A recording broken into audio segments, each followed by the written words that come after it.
Isang nakakayanig na revelasyon ang lumutang ngayong araw.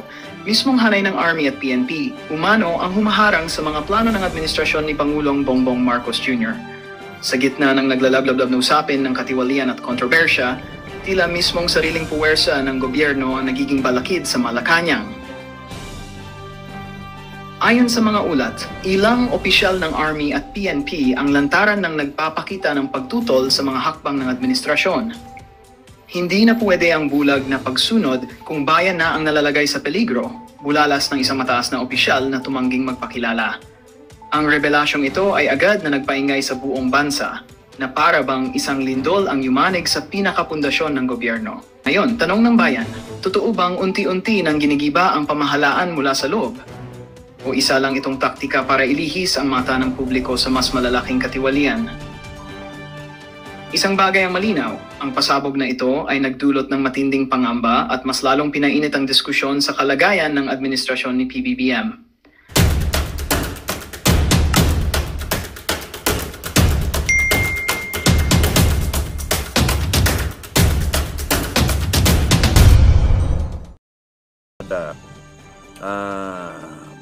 Balasub, ano ito? Grabe naman yung mga nyo yung inyong account. Musta po, Chairman? Thank you. Kamusta na? Busy lang. Daming kausap Kambing kakausap ko.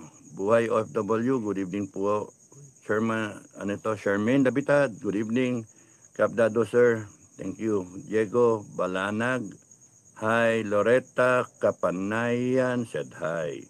Ashtem TV Channel, magandang gabi, Sir Dado. Ready ako lumabas sa 21. Oy, lalabas din ako sa 21. Saan ba yun, Luneta? Leonardo Alday, good evening po, sir. Evan Berina, pamunuan nyo na po, sir, matapos na ang paghihirap ng mga Pinoy. Meron lang akong mga signs na hinihintay. No? Meron ako signs na hinihintay. Libra PH. Hello, waving, Bobby of Tuhan. Kailan kaya mangyayari na mawala mga buhaya? Mawala yan because mag-intervene ang langit. But the Filipino people will be delivered. Suffice it to say, with God's help, God's intervention, the Filipino people will be delivered. And we will have a chance to change our country. We need change, a real change. Yes, Balasubas. Sino to? Si Pulgada. Balasubas si Pulgada. We need change, a real change. Oo. Talaga, nandun na ako Marife Flores, good PM po, Sir Dado, at sa lahat. Thank you. Magandang gabi, Marife. Libra PH. Oo nga po, nawala po live nyo. Mark Soberano, Kapdado, magandang gabi po sa inyo. Maraming salamat, Mark. Galaxy, God bless po, sir, watching from Singapore. Kamusta sa mga taga-Singapore? Commander Himas, Chairman. It's your time to shine again. Shout out from Libya. Oy, Commander Himas.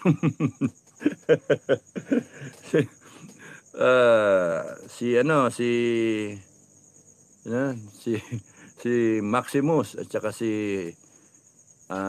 Maverick, inihimas-himas lagi yung balbas nila Hindi, no, I don't agree. It's your time to shine. No, I don't agree. It is everybody's time to shine. It is every Filipino's time to shine. Lahat tayo. Okay. Bobby of Tuhan, like po tayo mga kasama. Thank you, Bobby, masyadong light yung suot ko. Violeta Sturges, more power po and God bless. Thank you. God bless you too. Ben Pumares, Rev Gov and impossible and imposed death penalty. Rev Gov number 2, declaration, death penalty number 4. Hindi makalimutan yun. 4 kabaong 4 na kanto. Number 3, we take command of the AFP and the PNP. Yun ang magme-make ng difference. Mark Soberano, pa-shout out naman po from Luzon, DRT family. Uy, magandang gabi, Mark Soberano. Luzon, Duterte Riders, no? Family Philippines po natin, kaysa ninyo po kami, Chairman Dado. Maraming salamat, Mark Soberano. Kita-kita tayo. Mark Soberano said hi. DRT Family Philippines, magandang gabi. Sabi ni Mark Soberano, maraming salamat sa inyo. Kita-kits tayo.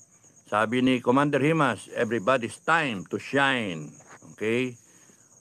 Baguhin natin ang Pilipinas. Ayusin na natin. I-reboot natin.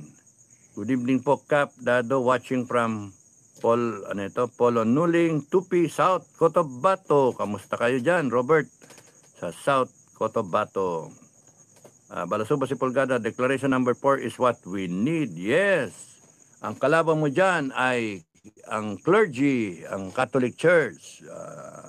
Yan ang kalaban dyan. Pero since there is separation between church and state, and it is a revolutionary government, let's see, bigyan natin sila ng pagkakataon, lahat, bigyan ng pagkakataon na i-abolish yung death penalty. Basta sa Declaration number 4, yun ang panaginip eh. Ay, in-order ko na nga eh, yung in-order nga, the way I remember it.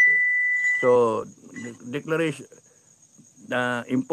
reimposition of the death penalty, bahala yung bahala yung transition government to impose it. Yan ang gusto ng tao. May graduated na lang. Tapos noon, ang mahalaga is recovery ng wealth eh. Yun inakaw. Recovery ng lahat ng assets. So that we can dispose of it, or kung pera, we can have it back. No looting. No looting. Walang sunog-sunog ng bahay ng mga tao, no? Saka mahirap yan, baka may masunog sa loob. Kawawa naman. Yan, yun yung I can only say so much eh. Ngayon, pa-review. Ako nga yan eh, kung ganun eh, being a Christian, mahirap yung katay-katay eh. So, ipa-review. Bigyan natin ng 6 months to review. And then kung kinakailangan tanggalin, tanggalin. Ibalik ulit. Pero 6 months na yun, patay na lahat yan eh. kasi araw-araw man may kakatayin eh.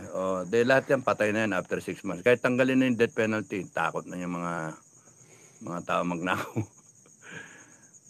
Kung ako nga lang masusunod, biting ko pa yan lahat sa EDSA eh. O sa TPLEX, sa NLEX, sa SLEX. Bawat kilometro may nakabitin doon. Sabihin nila, ICC, wala na ICC. Pumasok sila, pa-deport dapat mga yan eh. Bansa natin to, ayusin natin.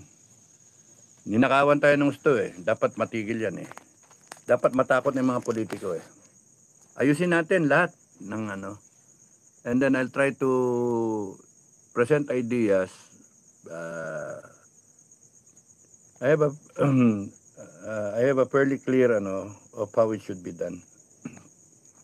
Of course, with the help of our elders, other experts sa field nila.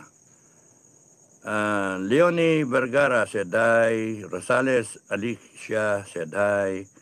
Labi Labs, watching from Lebanon. Kamusta kayo dyan sa Lebanon? Diego Balanag, hi po, Commander Dado. Thank you.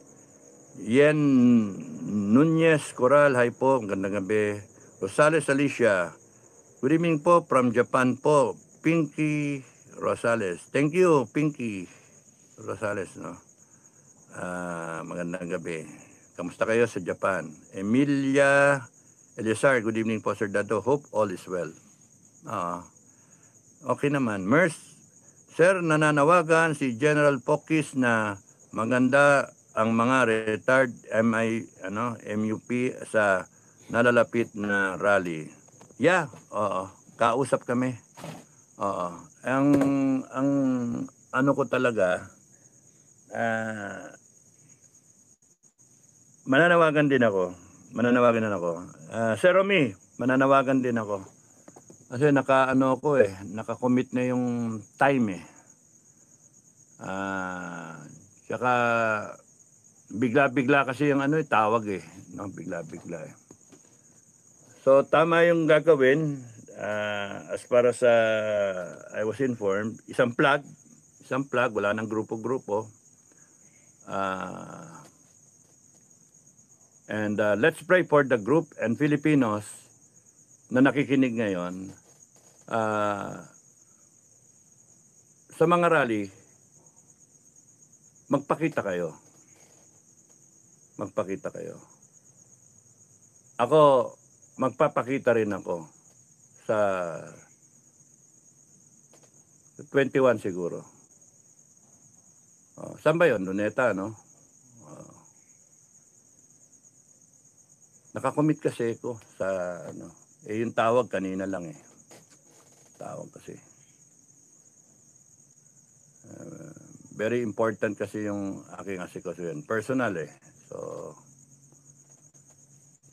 anyway, magtatawag ako ng At yung mga kagroup ko naman, yung mga kasama, nag-usap naman kami na mag-support. Okay?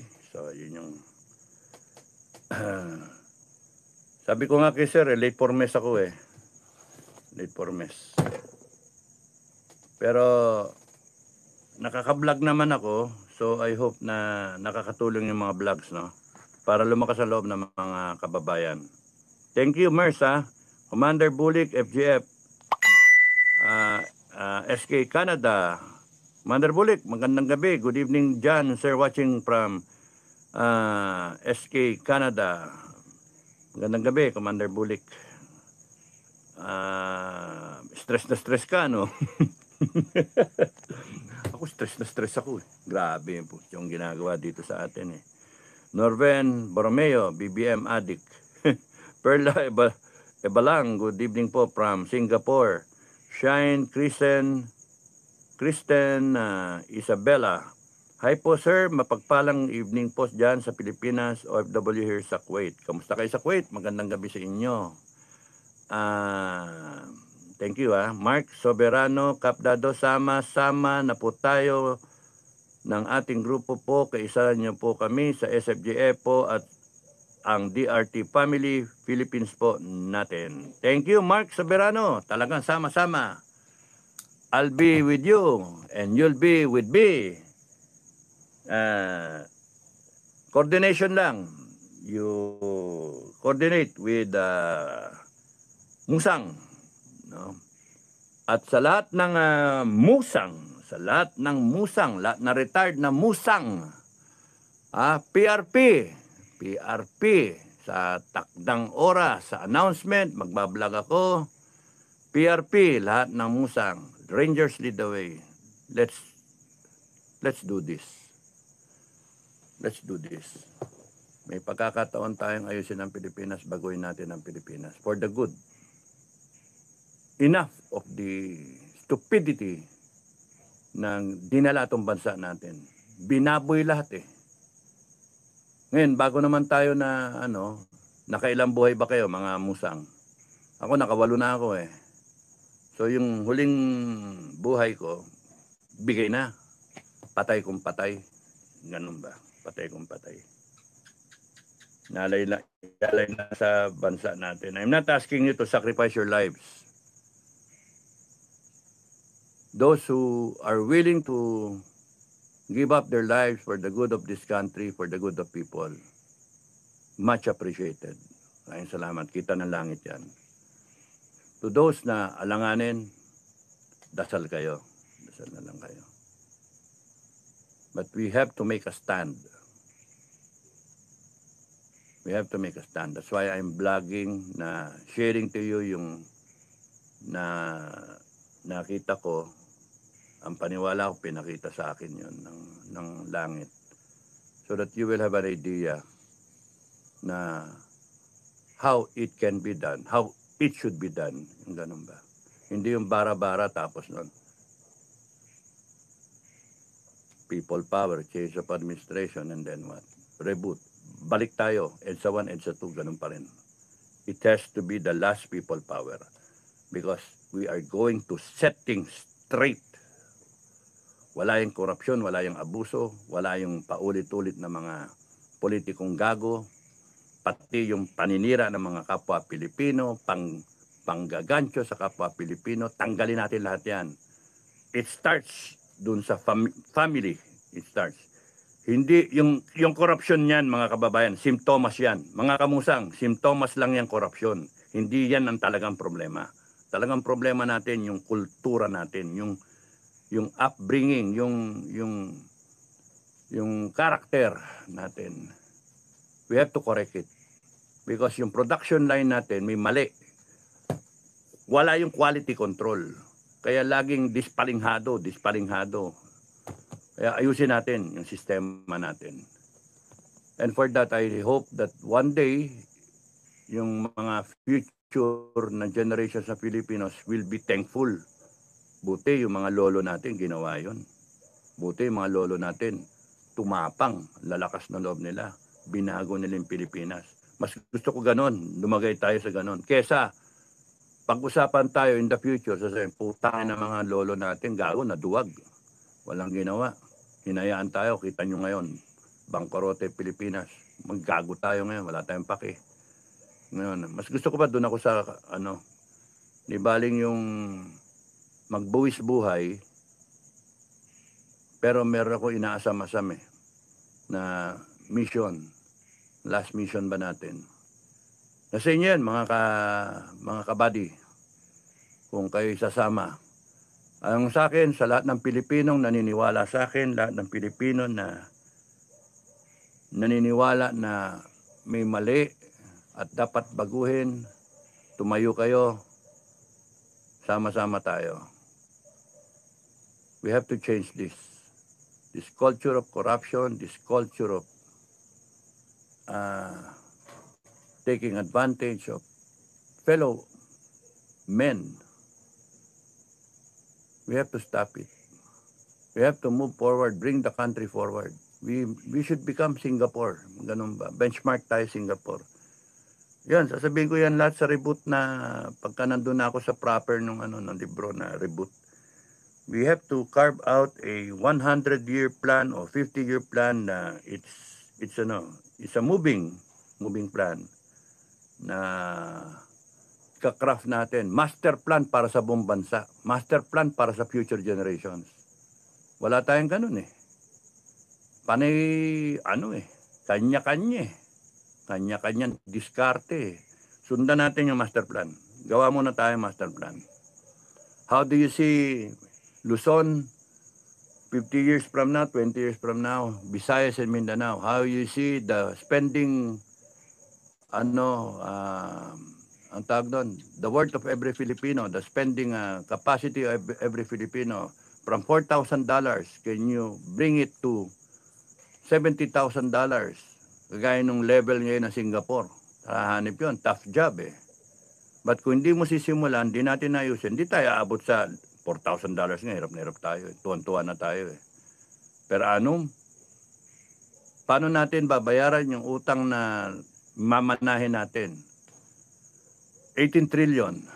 Paano natin aayusin yung ating budget, yung finance, etc., etc. But you see, we are not alone. We have a lot of Filipinos who are talented, multi-talented, with expertise in their own fields, finance, banking, international law, foreign affairs, etc., etc., defense. We have so many Filipinos, and they're willing to help. That's why it's a matter of forging that mindset na isa lang direksyon tayo. Isang Pilipinas tayo. Para sa bansa, bago tayo lahat mawala. You could be a 70-year-old, a 60-year-old, 40, 50s, 80 years old. You can lend a hand, you can give your contribution. It begins sa inyo, kayo. Be involved. Nation building starts with character building. We build up yung natin. And we have to change. We have to want it desperately, the change. That's why if you want it desperately, you will have to fight for it. Ipaglalaban nyo talaga yung bansa natin. Okay? So, thank you Mark Soberano. Coordination lang kay Musang. John Ursua, magandang gabi po, Kap Dado. Thank you. Francis Badoraya. Gandang gabi po, Kap Dado. Thank you, Francis. Scarlett Gem said hi. Annalyn Castillo said hi. Scarlett Gem, hello po, Sir Dado. Good evening from Japan. Thank you. Balasuba si Pulgada. Declaration number 4 para sa mga kurap. Tapusin natin to mga kasama. Tama na ang pangloloko ng mga kurap. Daling tanda na, di ba? 4 na kanto, 4. Kabaong, 4 na kanto. Ngayon, may mga comment. Tumakas. Okay lang, tumakas kayo kung gusto nyo. Mga politiko, nakabahan na kayo siguro. Kasi bilang na yung araw nyo Pagka kayo tumakas, we will have an agency dedicated specifically na hanapin kayo, halugugin kayo. We will have that agency. Gusto niyo madinig pa yung recovery ng wealth. Meron tayong sistema na kung sino ang makaka-lead sa mga assets nitong mga hinayupak na walang yang ito, meron kayong reward. Okay? So, yun ang gusto kong pag-usapan ng mga tao, mga leader ba? Panay rally Panay rally. O sige, dapat may mag-iisip ng ano pagkatapos ng rally, ano nangyari? Anong gagawin natin? How do you recover the wealth? Mag-offer ka ng reward. Para yung mga So, yun yung pinapropose ko ng mga ek-ek. Kagaya nun, joint development sa West Philippine Sea o kahit sa parte na merong claim. Let's talk to Malaysia. Ayusin na natin, ilan ang population doon, etc. Let's not go to war. In the first place, we shouldn't be so arrogant kasi hindi naman talaga atin yon. At hindi rin kanila yon. It was created by God, the whole universe, the multiverse, created by God for everyone. It was intended for everyone. So the best solution is let's prorate. Prorate according to your population. And population mo, population ko, lahat ng claimant countries, and then yun na rin na i-total mo yun. So 1.4 billion, kunyari pinag-usapan natin 2 billion nakamo, 1.5 billion kunyari sila, pinag-usapan natin 75% yung kanila. Tayo, 120 million, so more or less para tayong mga 8% siguro, 7%. So ganon. So based on that, kung it will take so many trillions or billions of dollars to develop yung area to extract all the resources there, kay fish, kay oil, kay gas, or whatever, kahit resorts. Parang nag-joint venture lang tayo. Wala na yung gera. Magtatakutan tayo, wala naman tayo ibubuga. Ngayon, ng China, matakot din sila kung magkagera, gasto sila, tapos nun, pagkakatayin natin yung kanilang mga firstborn. Ganun din So why go through that hell? Let's just talk. Hindi yung pormahan. Then there's a civilized way of doing it. Hindi yung meron kaming papel, panalo kami, arbitral ruling. Lalo tayo dinaan sa usapan, wala naman sila. Paano yun? Gusto nyo ba yun? Magkausap-usap. Tapos sasabihin, traidor. Tanginan nyo, mas traidor kayo. Gegera nyo buong Pilipinas. Maggago kayo. Bitayin ko kayo mga utak kasi kayong mga arrogante. Utak ewan pulbur Niiwas nga ang Pilipinas. Because kung kunyari maka-extract tayo, kunyari we have 10% share. Out of 2 trillion kunyari. Peso-wise, so 2 trillion.